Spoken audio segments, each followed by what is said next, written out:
Assalamualaikum Tophies, it's me Toph. How's it going? Welcome back to my channel. Today I'll be covering some words or phrases that I've heard and carry great resentment for. I'm pretty sure you've heard them somewhere due to culture or adults thinking it's okay to say something like that without considering the effects it has on other people and just because it didn't affect them. Let's begin with the most egregious statement to me. Log kya kahenge? Or what people will say. People will talk no matter what you do or say, so why are you watching your actions and mouth so tightly because of them? I understand wanting to look presentable in front of people, but doing that in fear of people is what I don't agree with. I heard somewhere that when people say things like that, they are putting people on the pedestal where Allah should be, and I really like that. Why are you so worried by other people when the real thing you should be afraid of is Allah? Now, I'm not saying you should abandon all courtesy and go do whatever you want. I'm saying that when we have to look presentable or do something good, it should come from a place that is purely from your heart, and you're doing it because you're more fearing of Allah than other people. So instead of saying Log kya kahenge, what people will say, change it to Allah kya kahega, or what Allah will say. People should be more scared of Allah than their own species. Then we have logo ko impress karo or impress people. I don't know if it's just me or not, but a lot of adults in my life have told me to learn skills to impress the masses. Learn how to cook, people will be impressed. Learn to give speeches, people will be impressed. Impress is such an infuriating word to me. I hate it when I'm told to learn stuff for you to boast about to friends and family or for your own ego. And I hate it because I have to learn to impress other people rather than for my own survivability. When people say this to me, my mind automatically says bye and stops listening. I don't think it's just me. Why should I learn something I don't even like? My real point is I don't like it when good skills are put under the category of doing it for people rather than you or God you worship. Why are you telling people to learn things they don't like to do in order to impress people? Why not frame it as you'd be proud of yourself or Allah will be impressed if you learn how to do things? A major problem I have seen is people get caught up trying to impress for or learn for people rather than themselves or for Allah. I've noticed in myself that my religion takes a toll whenever something like this occurs. I'd be so concerned with how people saw me that I let my religion go. With statements like these, you're telling people to put society before themselves and Allah.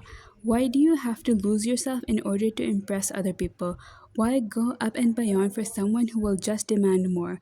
Who does not see how much or how hard you worked on something? Why not go up and beyond for Allah and you'll get Jannah instead? I don't understand why people have more hold over other people than Allah Almighty. He knows you work hard and your intentions behind what you're doing. He will never turn away from you and he will appreciate what you've done and what you've been through.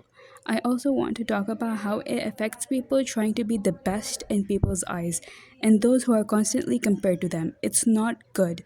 One is learning to give themselves up and people please, and the other learns to feel terrible about themselves. Under the guise of being normal, what does being normal even mean?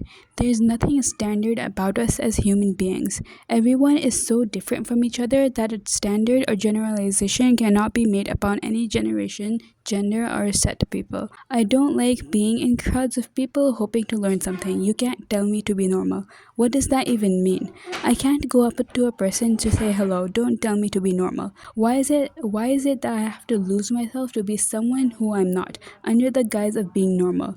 I know I'm repeating myself a lot, but I really do feel this way about statements like these. Accept who you are and other people, and it's going to be a hell lot easier if people moved with looking at each other as individuals rather than a group of people. The last word of this video is perfect. What is the obsession with being perfect? Why are we learning stuff or doing stuff under the guise of being perfect all the time? No one is perfect. Hazrat Adam listened to Shaitan, causing him to live on earth. Hazrat Musa accidentally killed a man. Qabil killed his brother and deeply regretted it. The companions at Uhud left their positions. Mistakes can be made, and they're okay to make. Just because people don't tell you about their mistakes doesn't mean that they don't exist. I felt this strongly in my role as being CR. Because I'm CR's, teachers expect I studied hard at home and I have answers. No, I'm not that perfect. Yes, I was busy with other things. Yes, I got distracted. Yes, I forgot what day it was today.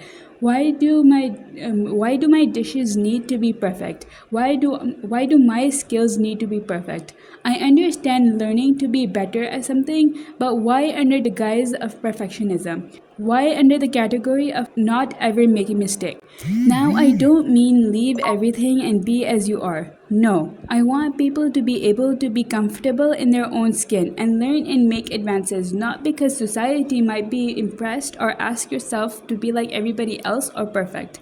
Yourself does not have to die or be hidden in order for you to learn new things in any capacity. Language and how someone decides to use words can have terrifying consequences. My video is just one voice that hopes to awaken a conversation about how we use ourselves to influence a younger generation of people and how they view themselves in the grander scheme of things. We have a bigger capacity than we choose to realize, and we should use it for the betterment of all people. Inspire, don't hide. Well, that would be the end of the video. The script is pretty long now. I wrote like 5 to 6 pages, which may become longer when I edit it. Anyhow, if there are any more statements you want me to cover, I'll make a part 2 for this topic. It's a fantastic topic to talk about. I have a lot of scripts that I haven't gotten to editing yet, but soon.